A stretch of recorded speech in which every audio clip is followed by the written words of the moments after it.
Mr. President. Senator from Wyoming is recognized. Thank you, Mr. President. Mr. President, I ask that unanimous consent that the quorum call be vitiated. Without objection. I ask unanimous consent to speak as if in morning business and engage in a colloquy with my colleagues for up to 20 minutes. Without objection.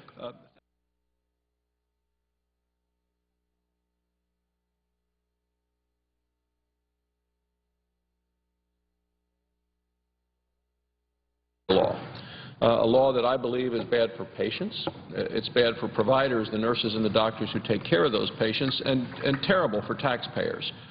Well, on March 23rd of this year, a little over 2 weeks from now, we'll mark the second anniversary of the President's health care law being signed. 2 years ago at this time, Democrats in Congress said the Americans would learn to love this law. And as a matter of fact, March 28th of 2010, the senior senator from New York, Senator Schumer, said, quote, "As people learn what's exactly in the bill," he said that 6 months from now, by election time, that was the election of 2010, remember, he said this is going to be a plus because the parade of horribles, particularly the worry that the average middle-class person has that this is going to affect them negatively, he said those will have vanished, and he said they'll see that it'll affect them positively in many ways. Well, Mr. President, here we are 2 years later. We know that that's definitely not the case. The health care law is more unpopular today than it was when it was passed. And Nancy Pelosi famously said, first you have to pass it before you get to find out what's in it. Well, the more the American people have learned about the President's new law, the less they like it. Maybe that's why the White House and Democrats in Congress are hoping that this anniversary, this 2-year anniversary of the health care law, passes quietly and without great fanfare.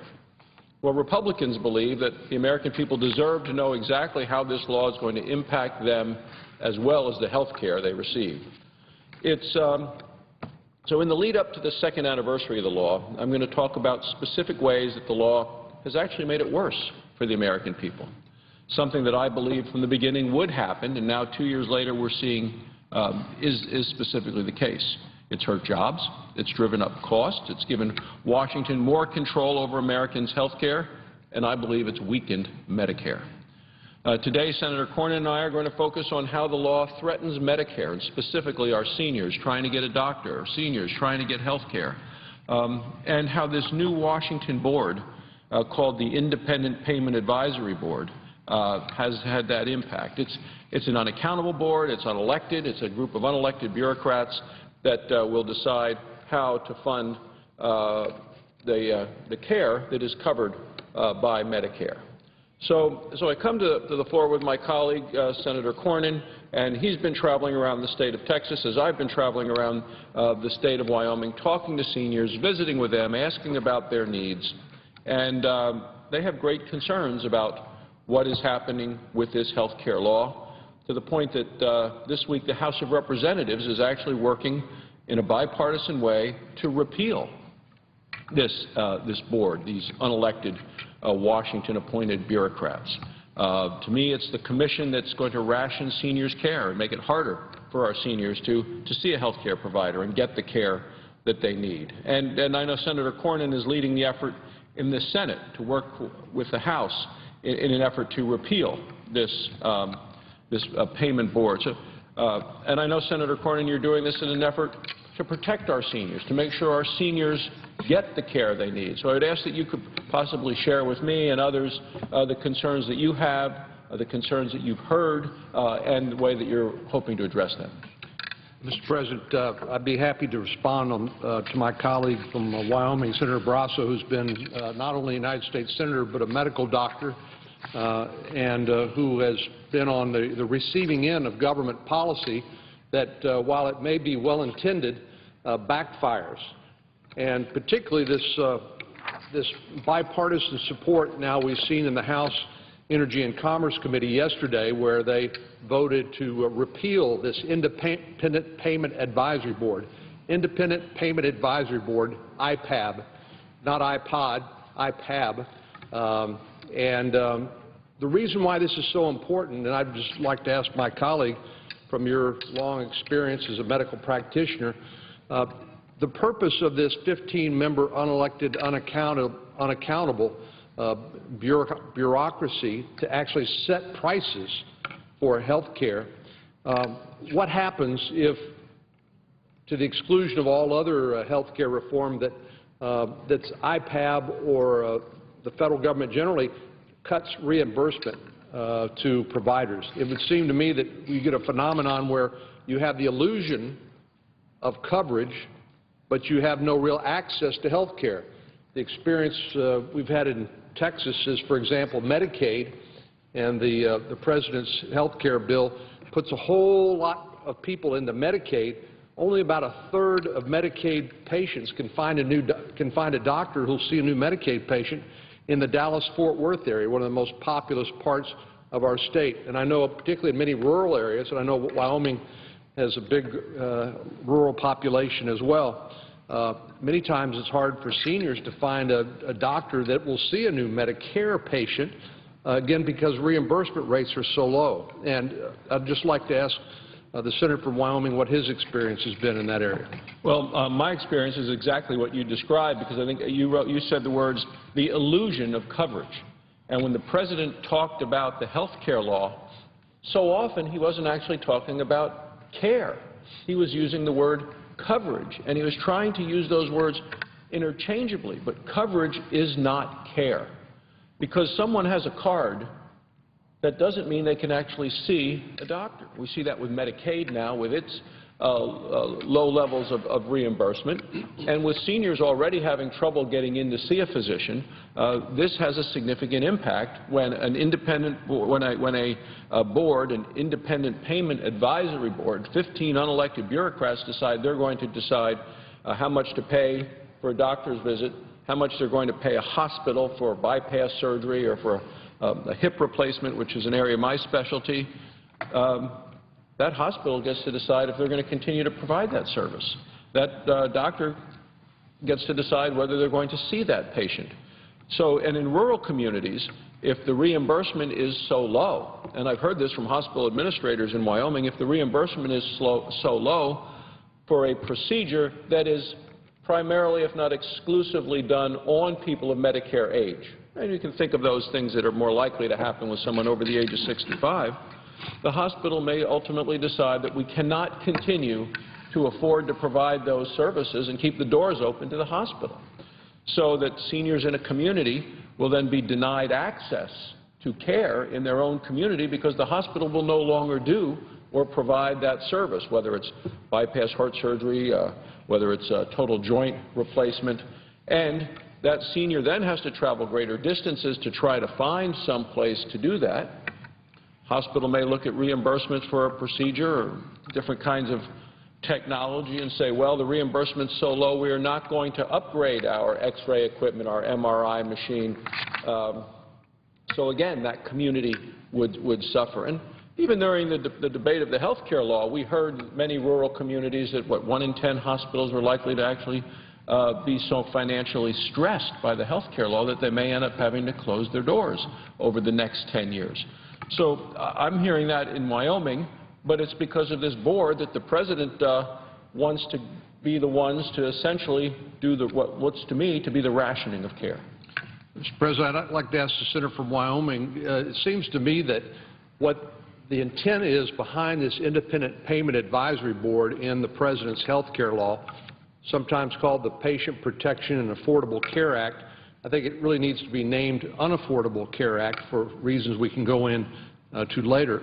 But the purpose behind it we can all understand, and that is to try to contain health care costs and spending by the federal government because, of course, health care inflation is going up much faster than regular inflation, the Consumer Price Index. So it strikes me that, as in a lot of the policy debates we have here in Washington and Congress, we all agree that we need to do something to contain costs, but we disagree about the means to achieve that affordability that we all know we need and to contain the inflation of health care costs. And I just would like to ask my colleague, rather than have Congress outsource its responsibility in this area to an unelected, unaccountable group of 15 bureaucrats from which there is no appeal and which would have the consequence, as you say, limiting people's access, because if all you're going to do is cut provider payments to hospitals and doctors, then fewer and fewer doctors and hospitals are going to be able to see those patients. Do you see an alternative that would perhaps help contain costs more by using transparency, patient choice, good old-fashioned American competition? I'm thinking in particular about the rare success we've had in the health care area containing costs in the Medicare Part D program.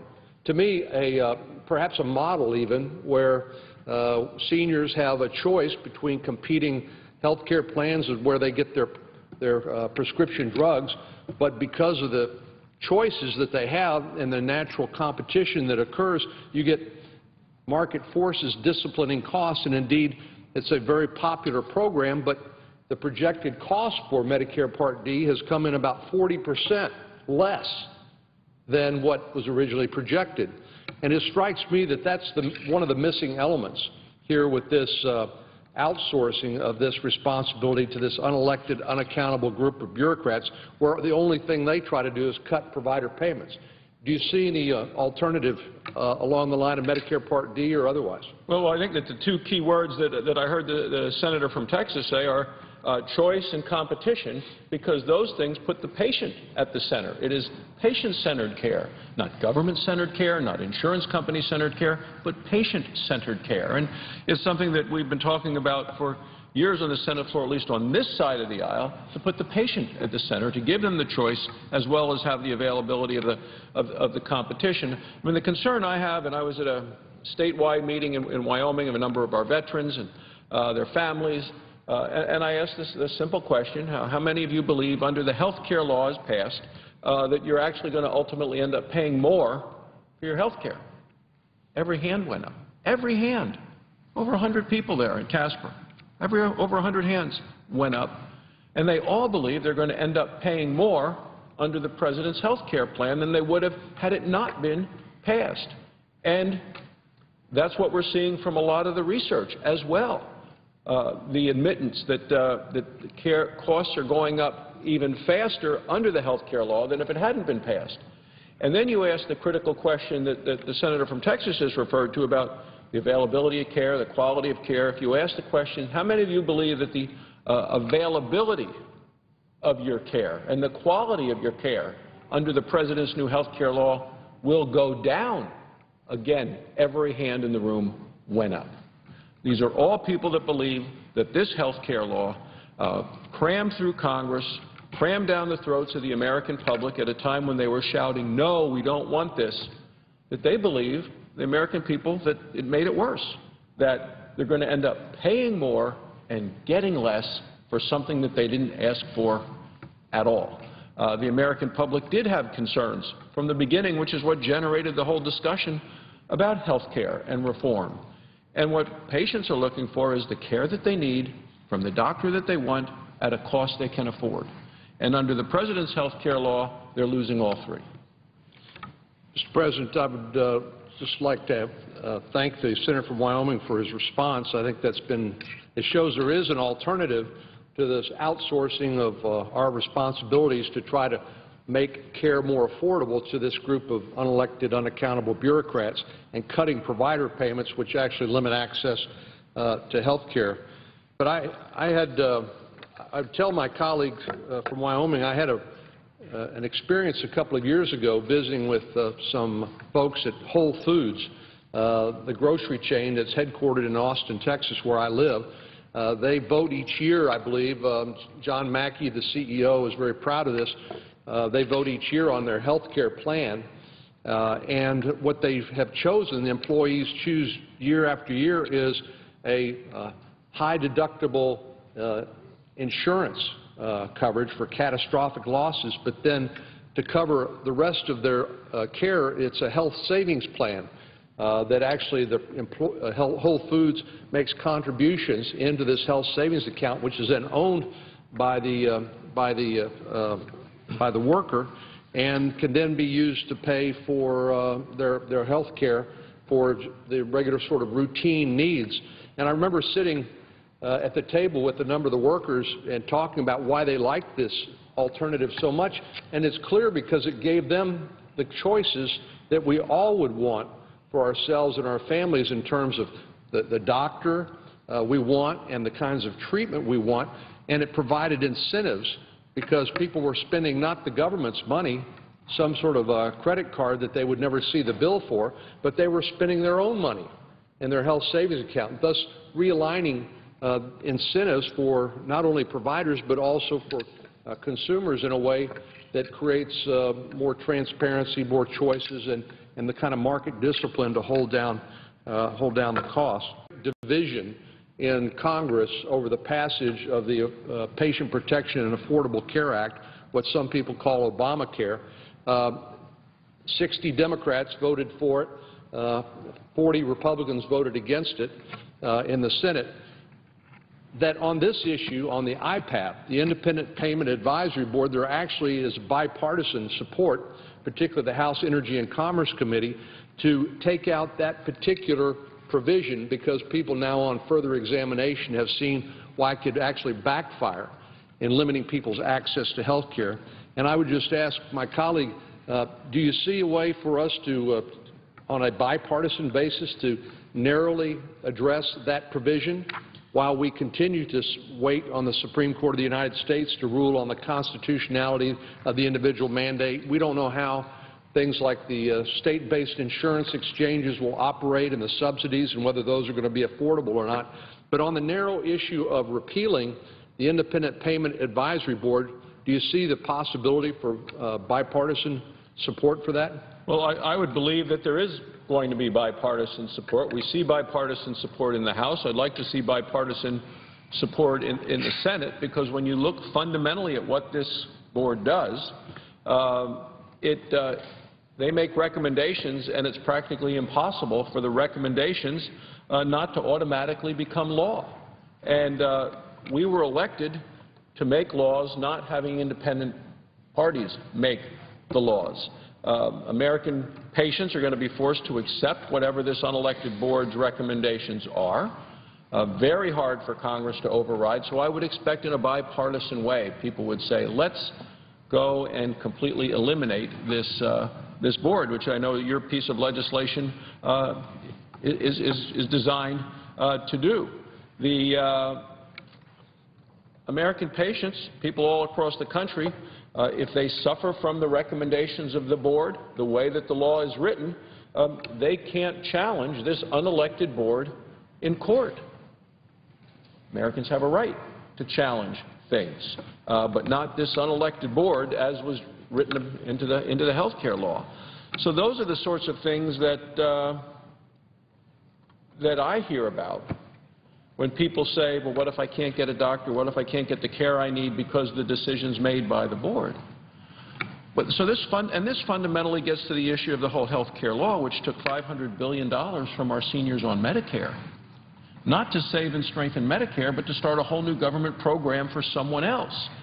And this board that I think we should eliminate, this board, which I think is going to be hurtful for our seniors, is the group that is responsible for making the sorts of very challenging cuts from our seniors on Medicare, again, not to help save Medicare, but to start a program for someone else, which is why this health care law is even more unpopular today than it was the day it was passed.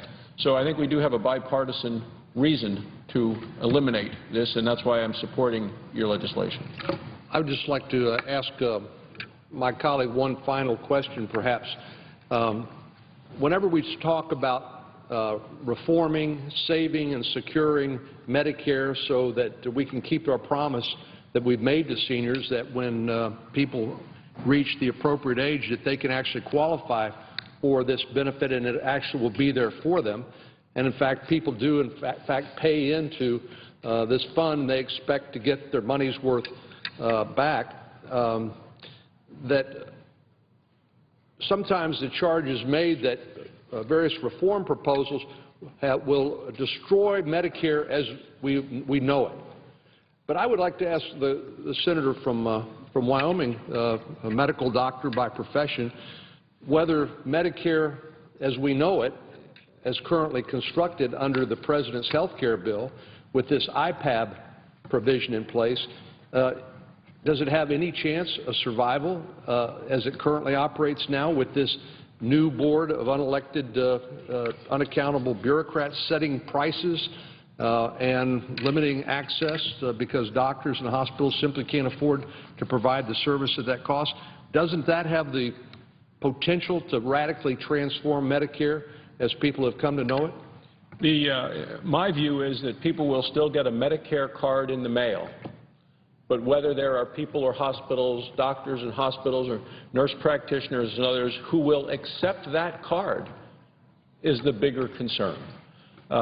Because of what this board may do and is likely to do under the demands of the health care law, those on Medicare today and those coming on to Medicare may have a harder and harder time finding a doctor and a hospital to care for them. And let's face it, today about 10,000 baby boomers will turn 65. Yesterday, about 10,000 baby boomers turned 65.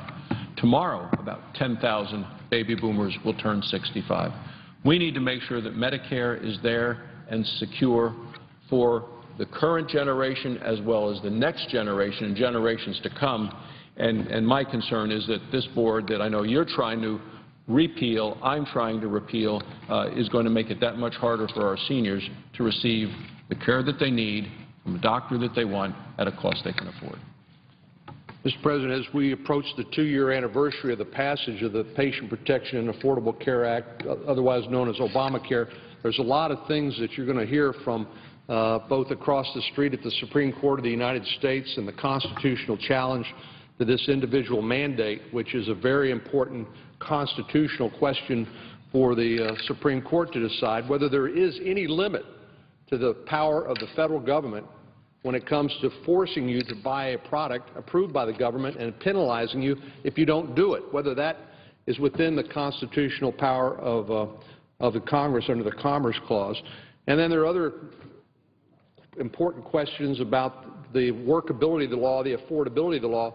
But I think we can today just say this: if we can work together in a bipartisan way to repeal the IPAB requirement, and Senator Reid's the only one who can, as a majority leader, can bring it to the floor, but hopefully in light of the bipartisan support this has gotten on the House side, he will see fit to do that. I certainly would encourage him. I know Senator Brasso would encourage him to do that, and hopefully we can do this and help ensure that people, when they qualify for Medicare, just don't get a card, but actually have a good chance, or I should say better than a good chance, they will be able to find a doctor who will treat them for the price that the government is willing to pay. Well, thank you for the efforts on your part to repeal this, I think, terrible idea that was a fundamental part of the President's proposal, and it's one why I think the health care law is even more unpopular today than it was the day it was passed and signed into law almost 2 years ago. With that, Mr. President, I yield the floor and suggest the absence of a quorum. The clerk will call the roll of the United States Senate. Mr. Akaka.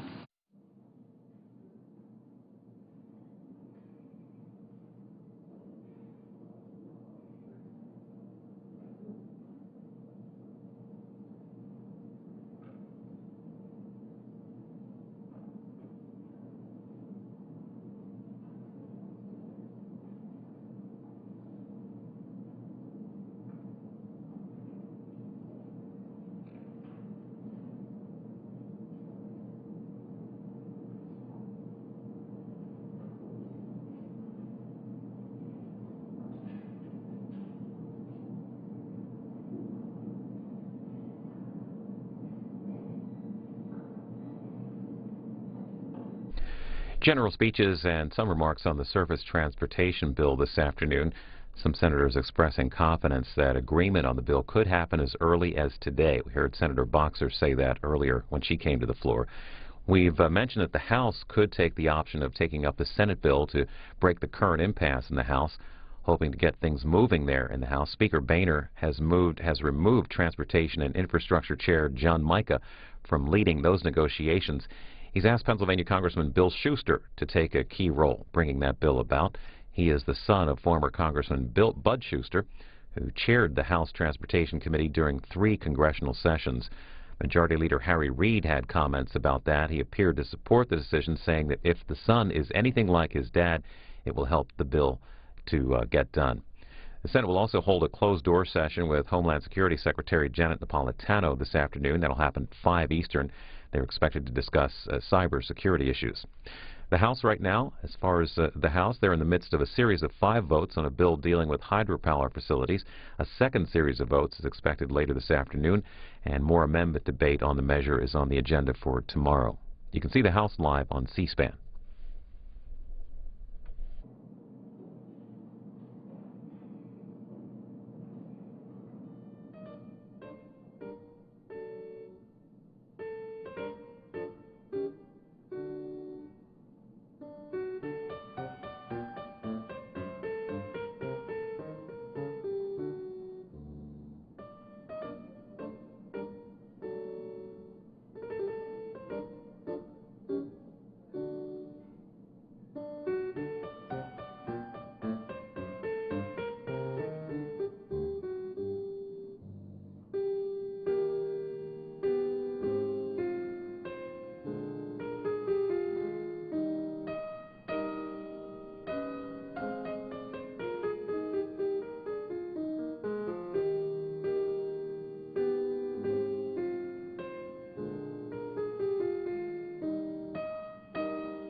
President, I ask unanimous consent that the quorum call be dispensed with. Without objection, the senator from Wisconsin is recognized. I also ask unanimous consent that Michael Johnson in my office be granted floor privileges for today's session. Without objection. And I also ask unanimous consent to speak as if in morning business for up to 10 minutes. The senator is recognized. Thank you, Mr. President. Mr. President, I've come to the floor today to pay tribute to America's sons and daughters who have fallen in the line of duty. Citizens of this great nation who gave their lives to preserve the liberties upon which America was founded. The finest among us, who because they cherished peace, risked their lives by becoming warriors on our behalf. What could be more sacrificial than the lives our servicemen and women choose to lead? They love America, so they spend long years separated from their loved ones, deployed in faraway lands. They revere freedom, so they sacrifice their own so that we may be free. They defend our right to live as individuals by yielding their own individuality in that noble cause. They value life, yet bravely ready themselves to lay down their own in humble service to their comrades in arms, their families, and their nation. For more than 234 years, our servicemen and women have served as guardians of our freedom. The cost of that vigilance has been high. Since the Revolutionary War, more than 42 million men and women have served in our military, and more than 1 million of those selfless heroes have given their lives. Wisconsin has borne its share of that great sacrifice. Since statehood, 27,000 of Wisconsin's sons and daughters have died in military service. Since September 11, 2001, we've lost 143 brave souls with ties to Wisconsin. And since I took office last January, 13 more have perished. Statistics can't possibly convey the weight of these losses. After all, statistics are merely numbers that can never fully communicate the qualities of these fine men and women whose promising lives were cut far too short. Statistics say nothing of their unfulfilled hopes and dreams. So instead of numbers like 1 million, 27,000, 143, or even 13, I'd like to ask everyone to think for a moment about a much smaller but still staggering number, the number 1. Each of these men and women was a loved one cherished by family and friends. Each was a loss to their community and to this great nation. Each paid a price that we must never forget. We must also remember the sacrifice made was not theirs alone. Every family member and friend left behind experiences profound loss, sadness, and grief. The tragedy multiplies. It is not contained. For those left behind, the pain may slowly subside, but the wound will never heal. 2 weeks ago, I had the privilege of bearing witness to the sacrifice of one of Wisconsin's fallen heroes and the courage of those he left behind. On February 22nd, a grateful nation laid First Lieutenant David Johnson of Mayville, Wisconsin, to his final rest at Arlington National Cemetery. I was honored to join David's loving and proud parents, Laura and Andrew, and his sister Emily, and his brothers Matthew and Michael, as they said their final goodbyes. Out of sheer coincidence, Michael was already scheduled to intern in my office this week and is with us today in this chamber. It is fitting that we acknowledge his loss and sacrifice. The Johnson family loved their brother and son. They loved him dearly, and our hearts go out to them. I pray that they find God's peace and comfort today and in the tough times ahead as they deal with this overwhelming and tragic loss. Lieutenant Johnson was only 24 years old when he died of injuries suffered after encountering an improvised explosion device on January 25th while leading his men in Kandahar province, Afghanistan. In addition to Lieutenant Johnson, today I would also like to pay tribute to the other Wisconsin heroes who gallantly gave their lives since I took office last January. Since then, Wisconsin has lost Staff Sergeant Jordan Bear, U.S. Army. Staff Sergeant Bear, age 25, of Elton, Wisconsin, died March 1st, 2012, in Kandahar Province, Afghanistan. Staff Sergeant Joseph J. Altman, U.S. Army. Staff Sergeant Altman, age 27, of Marshfield, Wisconsin, died December 25th, 2011, in Kunar Province, Afghanistan. Specialist Jacob J. Rowley, U.S. Army. Specialist Rowley, age 24, of Darlington, Wisconsin, died September 21st, 2011, in Kandahar Province, Afghanistan. Sergeant Garrick L. Eppinger, Jr., U.S. Army Reserve. Sergeant Eppinger, age 25, of Appleton, Wisconsin, died September 17th, 2011, in Parwan Province, Afghanistan. Sergeant Chester G. Stoda, U.S. Army. Sergeant Stoda, age 32, of Black River Falls, Wisconsin, died September 2nd, 2011, while on recreational leave from duties in support of the war in Afghanistan. Corporal Michael C. Nolan, U.S. Marines.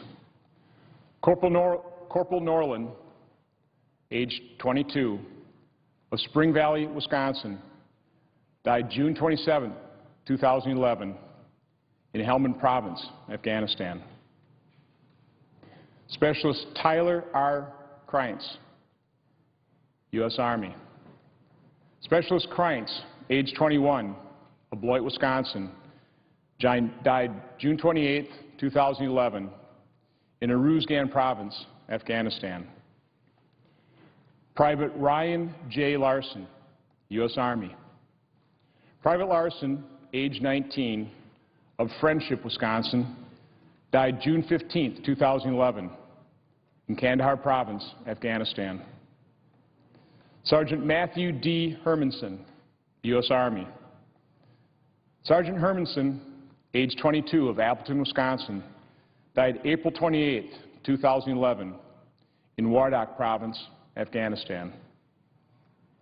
Specialist Paul J. Ateem, U.S. Army. Specialist Ateem, age 27, of Green Bay, Wisconsin, died April 16, 2011, in Nimraz Province, Afghanistan. Corporal Justin D. Ross, U.S. Army.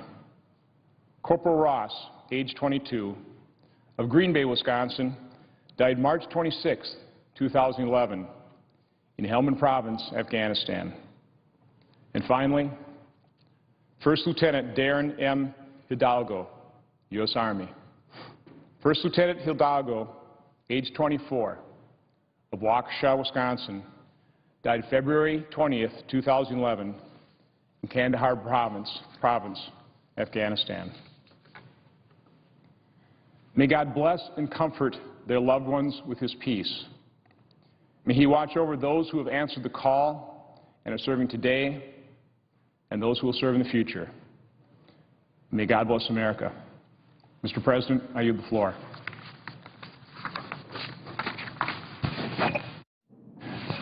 Mr. President, I also note the absence of a quorum. The clerk called the roll of the Senate. Mr. Akaka.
As work continues behind the scenes on the $109 billion surface transportation bill here in the Senate, we're going to break away and hear from President Obama. Earlier today, he spoke with employees at a truck manufacturing facility in North Carolina that has recently hired about 450 workers. The President talked about energy, jobs, and the recent spike in gas prices.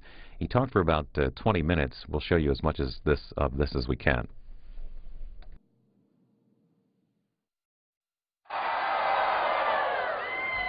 Hello, Mount Holly.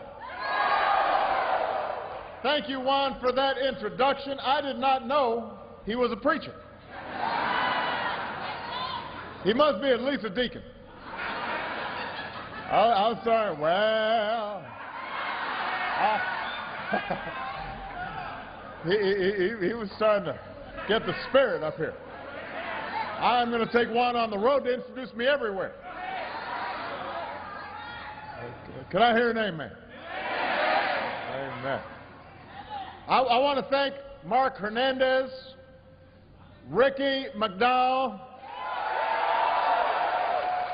and Mark Dom for hosting us and being such great tour guides. Thank you so much, everybody. Give them a big round of applause. We've got a few outstanding North Carolinians in the House. You've got your governor, Bev Perdue, is here. Your mayors, Brian Huff and Anthony Fox, are here. Two outstanding congressmen, Mel Watt and Heath Schuler, are here. Thank you all for being here. It is good to be in North Carolina. Anthony Fox pointed out that I decided to wear a tie that could be a Tar Heel. But it's got a little Duke color in there too. So I didn't want to get in trouble with anybody, so I was hedging my bets. I always tell people I am one of the best advertisers for North Carolina. I love this state. Love this state. Everybody here is so nice, so welcoming. Even the folks who don't vote for me, they're nice to me. They usually wave 5 fingers.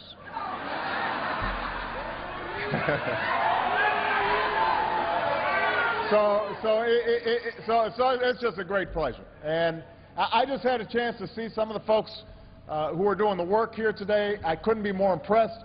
Some people had been here, like Juan, 32 years, 25 years. Some folks had been here for 4 months or 6 months, had just gotten hired, but everybody had such pride in their work. And, you know, the freighter line trucks that you're making here at this plant run on natural gas, and that makes them quieter. It makes them better for the environment. It makes them cheaper to fill up than they would be with diesel. I hear you sold your 1,000th natural gas truck last November. The first company to reach that milestone, and it was made right here in Mount Holly. And last year, this plant added more than 1,000 workers, hiring back a lot of folks who were laid off during the recession. That is something to be proud of. Now, here at Daimler, you're not just building trucks. You're building better trucks. You're building trucks that use less oil. And you know that's especially important right now because most of you have probably filled up your gas tank a time or two in the last week. And you've seen how quickly the price of gas is going up. A lot of you may have to drive a distance to work. Higher gas prices are like a tax straight out of your paycheck. And for companies that operate a whole fleet of trucks, the higher costs can make a big difference in terms of the profitability of the company.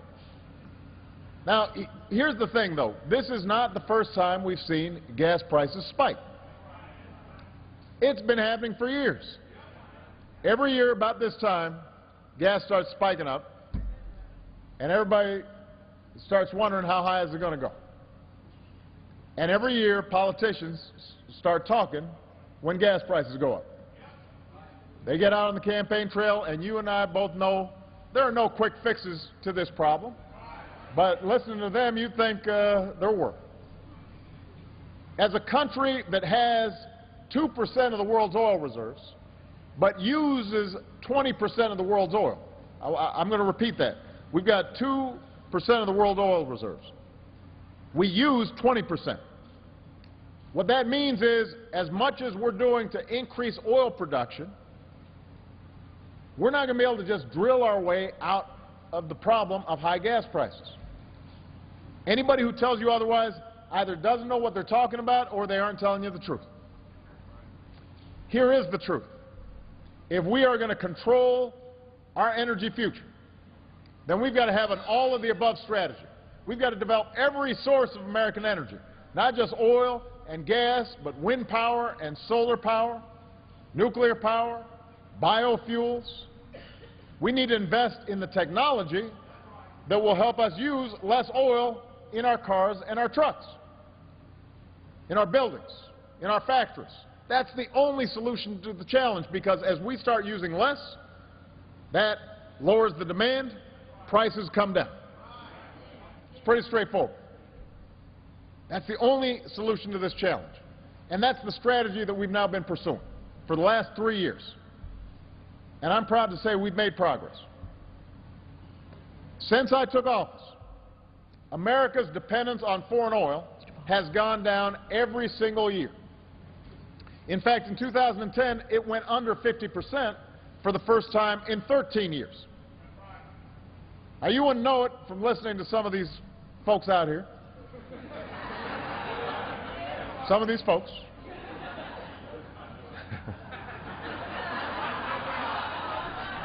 But a key part of our energy strategy has been to increase safe, responsible oil production here at home. Under my administration, America's producing more oil today than any time in the last 8 years. Under my administration, we've quadrupled the number of operating oil rigs to a record high. We've got more oil rigs operating now than we've ever seen. We've opened up millions of new acres for oil and gas exploration. We've approved more than 400 drilling permits that follow new safety standards after we had that mess down in the Gulf. We're approving dozens of new pipelines. We just announced that we'll do whatever we can to speed up construction of a pipeline in Oklahoma that's going to relieve a bottleneck and get more oil to the Gulf, to the refineries down there, and that's going to help create jobs, encourage more production. So these are the facts on oil production. If somebody tells you we're not producing enough oil, they just don't know the facts. But how much oil we produce here at home, because we only have 2% and we use 20%, that's not going to set the price of gas worldwide or here in the United States. Oil is bought and sold on the world market. And the biggest thing that's causing the price of oil to rise right now is instability in the Middle East. You guys have been hearing about what's happening with Iran. There are other oil producers that are having problems.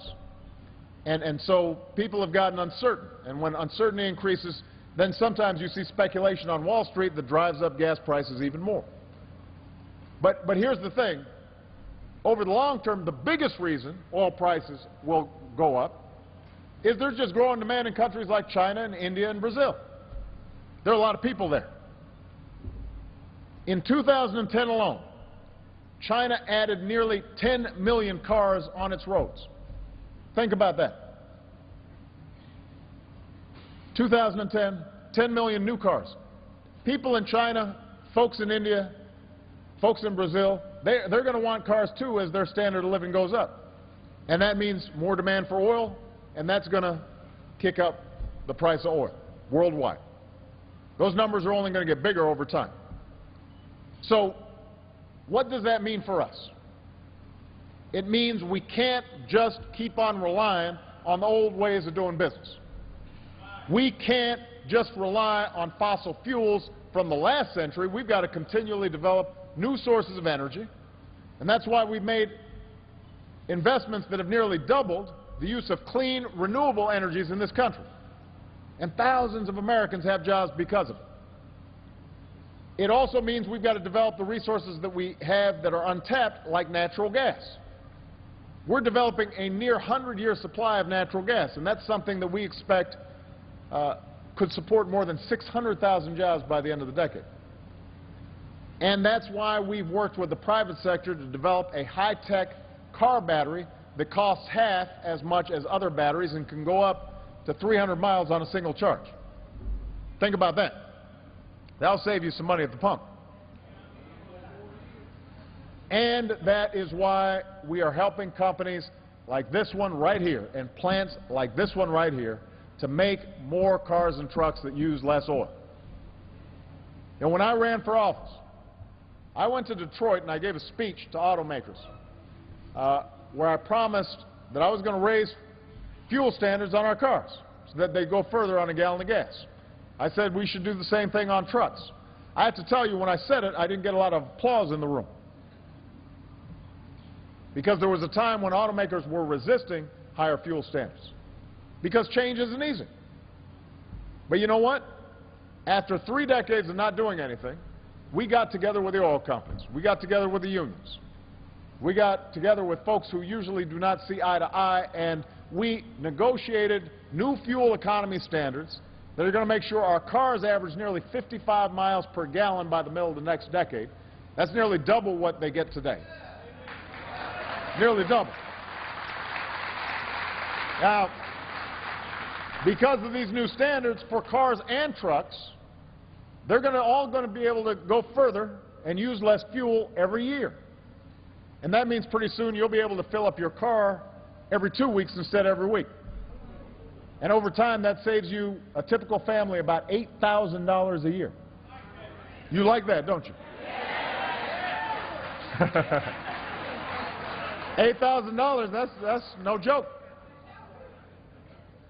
We can reduce our oil consumption by more than 12 billion barrels.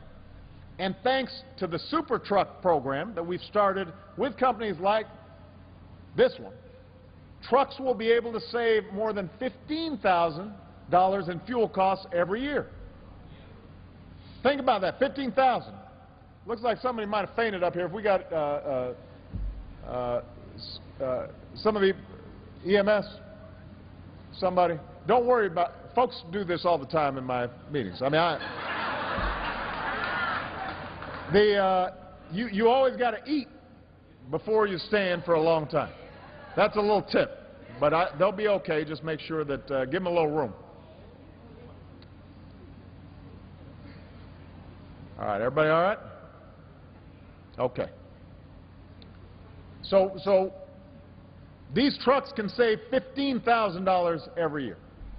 I want people to think about what that means for businesses, what it means for consumers. It is real progress, and it's happening because of American workers and American know-how. It's happening because of you. It's happening because of you.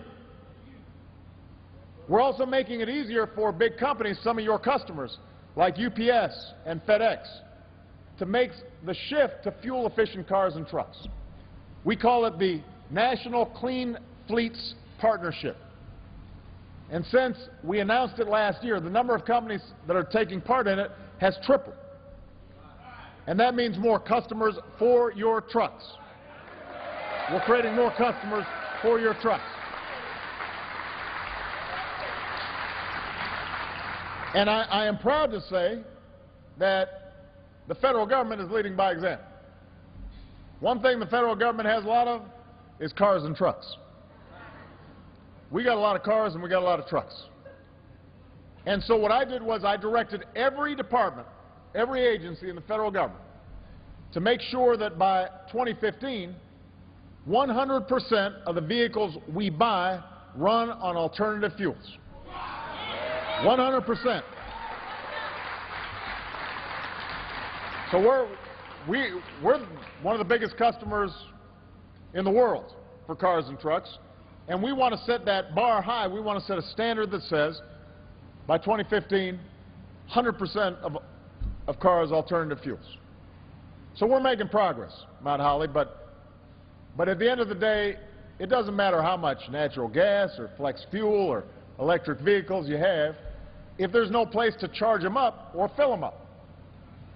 So that's why I'm announcing today a program that will put our communities on the cutting edge of what clean energy can do. To cities and towns all across the country, what we're going to say is, if you make a commitment to buy more advanced vehicles for your community, Mr. President, Senator from whether they run on electricity I or ask biofuels consent or to natural gas, dispense with the quorum call. Without objection, we'll help you Senator is come to the recognized. Thank you, Mr. President. Mr. President, this Friday will mark 5 years since FBI agent Bob Levinson disappeared while on a business trip as a retired FBI agent. He was on a business trip to Kish Island in the Persian Gulf. It's a part of Iran.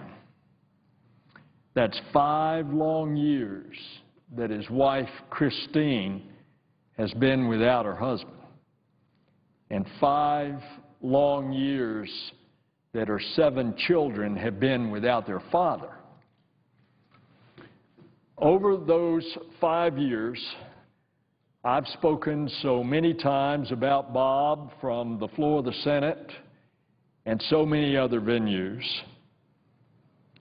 Bob, a retired FBI agent and a resident of South Florida, just yesterday, I met with his wife, Christine, and she joined the FBI director, Bob Mueller, and Deputy Director Sean Joyce in announcing a $1 million reward for information leading to Bob's safe return. And so soon, in Southwest Asia, billboards will start to appear announcing that $1 million reward, and it is Southwest Asia that we know where Bob is being held.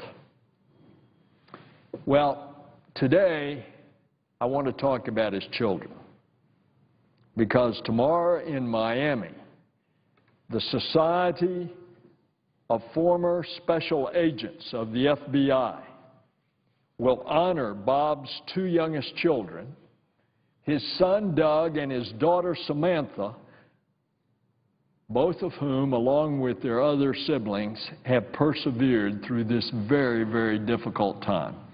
Doug was in the 7th grade when Bob disappeared. This year he will graduate from high school on his way to college. He's excelled academically and athletically and has grown to almost his father's height. Bob will be shocked at how tall Doug is, but he will be even more proud of all that his son has accomplished. Samantha, Bob's daughter, was in high school when Bob disappeared, and in just a few weeks she'll graduate from college. Samantha's been a resident advisor and a proud member of her sorority.